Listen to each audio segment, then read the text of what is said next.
Oh, it's time to admit it. I've got a bit of a MacBook problem. This could be an interesting video. So I woke up the other day and just thought, I need to pick a MacBook and stick with it. I know this is another one of those, ooh, I picked the wrong thing videos, which does annoy some people on YouTube. I get that completely, but I'm just being honest here. And I think there are other people out there who have a similar problem in terms of picking the right MacBook, whether you go for the Air or the Pro, and then the big thing, whether you go for the big one or the little one, basically. So in front of me, I have the 15-inch MacBook Air, the M4 version, that is mine. I have a 13-inch MacBook Air, the M4 version again. This isn't mine, this is Apple's. They've given me this for a short-term loan, which is very nice of them. And then we have my 14-inch M3 Max MacBook Pro. And I just need to pick one and just stick with it, I think, don't I? Because something happened recently which really made me question what I'm doing with MacBooks. And if you're watching this trying to work out which one to buy yourself, then hopefully this video will help. Equally, if you just like watching videos about MacBooks, then fingers crossed you stick around and enjoy this one. Very quickly, guys, we are running a big competition at the moment. We're running a huge back-to-school giveaway with Back Market, which is one of the best places to go for refurbished Apple gear. There's going to be 8 winners in total. The prizes include a 15-inch M2 MacBook Air, an M2 iPad Air, AirPods Max, and some Back Market vouchers. All of the details are in the description, so go and get involved. Back to these.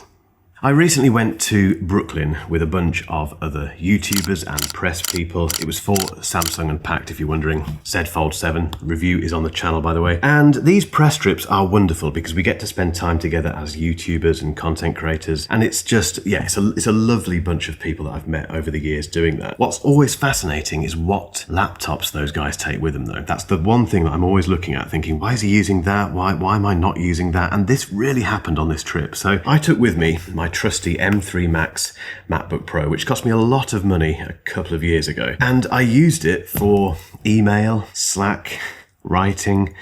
That was it. No production. No, I didn't touch really that M3 Max chip in there and the 64 gig of unified memory. It was just vastly underutilized. And what was interesting is that Pete Matheson, who you probably, I'm sure you know, he's got a fantastic channel, and Daniel from Zone of Tech, who also you will know, and several others had MacBook Airs. And I think if we rewound 2 years, I think back then we would all have had MacBook Pros, but not anymore. These guys had MacBook Airs. And yes, some of this is down to the fact that, like me, they have editors. They don't edit their own videos these days. And the most interesting thing about it is that they all had 13-inch MacBook Airs. They didn't have the great big whacking 15-inch one. And I'm just sitting there thinking, I've got this really expensive MacBook Pro, which is a lot heavier than this. The weight difference is quite significant. I've got this thing in my bag, I'm lugging it around, and these guys are just kind of rocking up with this really light, beautiful laptop. And I just remember thinking, I think I've made the wrong choice here. And then I thought, well, if I brought my MacBook Air instead, I've still got a problem because it's huge. Look at the size of it. It's massive. Compared to the 13-inch version, it is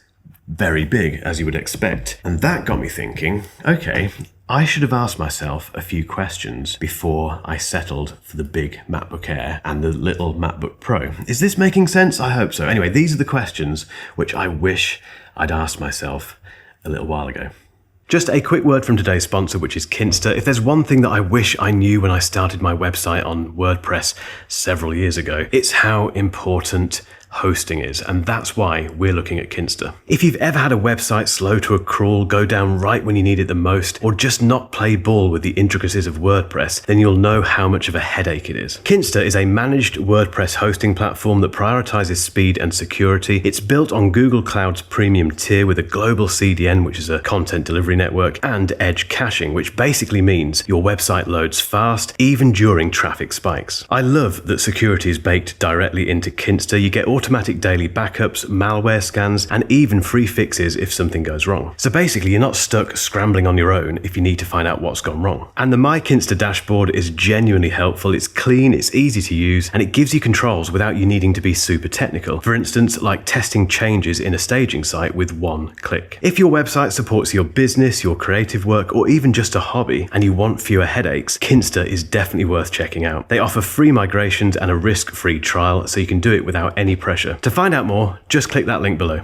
The first question is, do you need a massive display? And your immediate reaction to that might be, yeah, I do. I've got the 16-inch MacBook Pro, or I'm thinking about buying the 15-inch MacBook Air. I need all that screen estate. And I was there, guys, I was there several years ago when I bought the 16-inch MacBook Pro, because I thought, I'm a video editor, I need as much screen as possible to do those edits. And lo and behold, 2 years after that, I was so fed up of carrying around that 16-inch MacBook Pro that I downsized to the 14-inch and didn't miss that screen estate. More recently, I've done that with the 15-inch MacBook Air. I've thought, yes, it's a home laptop, which I'll get onto later. Because it's a home laptop, it doesn't travel with me very often, so that's fine. I can just get a big display. When I look at that critically, I'm completely wrong, because this gives me the best of both worlds. It gives me the portability, but it also gives me enough screen estate to do pretty much anything. And yes, I do still do a little bit of video editing. We've got a new channel called The Next Drive, which is all about cars. If you're into cars, we'll put a link in the description so you can go and check it out. But I do the editing on that channel at the moment. So I am using this smaller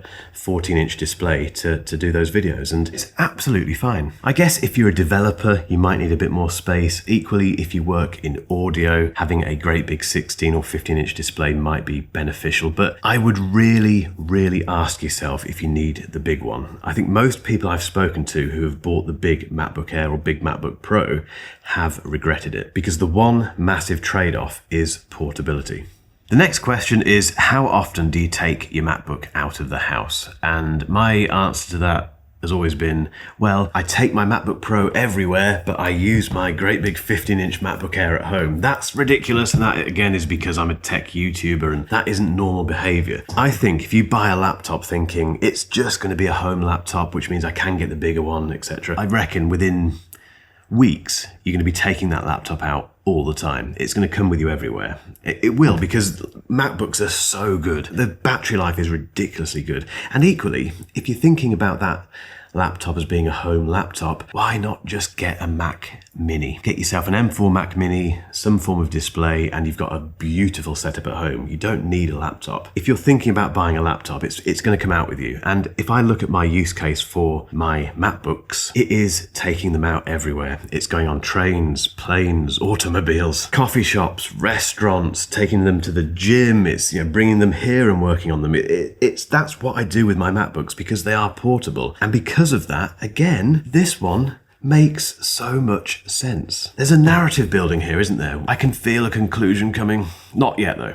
The next question is kind of linked to the previous question, and it is, where are you going to use that MacBook? For me, I had this thing in my head that the 15-inch MacBook Air would be my home laptop, where I get it out in the morning, I open it up on the breakfast table, I do my work, I put it away and go to work and crack on with stuff on the Mac Mini or whatever. However, if I take off my kind of Apple reviewer head and put on my normal consumer head, that makes no sense at all, because the previous answer to the previous question would have been, I'm going to be taking the MacBook out a lot, which means it's not just going to sit on that table at home. It's going to sit on all sorts of different small tables. And because of that, I probably need the smaller one. However, there is another side to this, which is that it might actually be a home laptop for you. So I do need to very quickly tackle that, because you might be watching this thinking, no, Mark, I'm not going to take it out. My answer to the previous question was, I won't be taking it out ever, or maybe once or twice a year. If that's the case, then there is definitely an argument to get the big one, to get the 15-inch version of the MacBook Air or the 16-inch version of the MacBook Pro. I just think that's a very small market.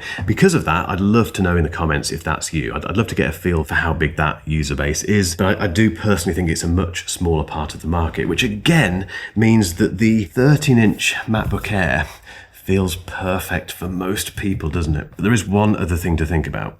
This one isn't a question, it's more of a reminder really. If you're looking at the MacBook Air, don't assume that if you go from the 13 to the 15-inch that you get better specs on the big one. You don't. They basically share, in M4 land anyway, they basically share the exact same spec options. So the same chip choice, the same unified memory choice, the same storage choice. There's no difference between these two laptops. Even the battery life. I had to double check this, but if you do the comparison between the 13 and 15-inch M4 MacBook Air, the specs are identical apart from that screen size. You won't get better performance. I don't really think you can rely on the 15-inch offering better thermal management, less throttling and that sort of stuff. I don't think that's the case. I think they are basically the exact same laptop, but this one is just bigger. It's as simple as that. So if you're buying a MacBook Air, don't think, okay, all this stuff is kind of pointing me towards this little one, but I want as much performance as possible, so I'll go for the 15. You won't get any benefits from doing that. That is different, obviously, with the MacBook Pro, because the MacBook Pro, the 16-inch version, does have higher specs available than the 14-inch version, and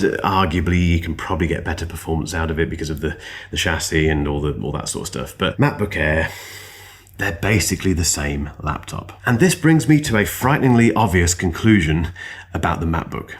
My plan over the next few months is to keep using this M3 Max MacBook Pro because it cost me a lot of money and I want to get the most out of it because of that.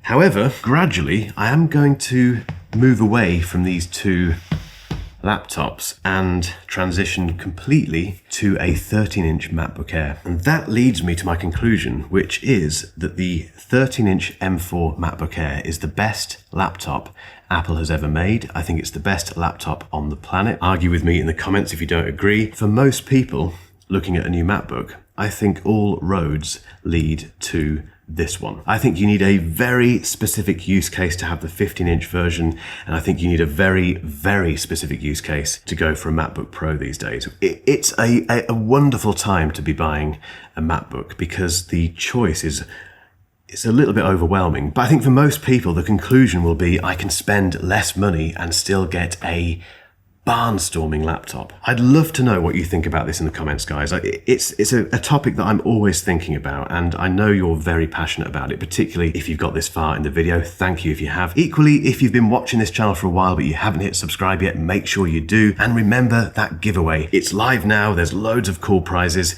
Get involved. There's a link down below.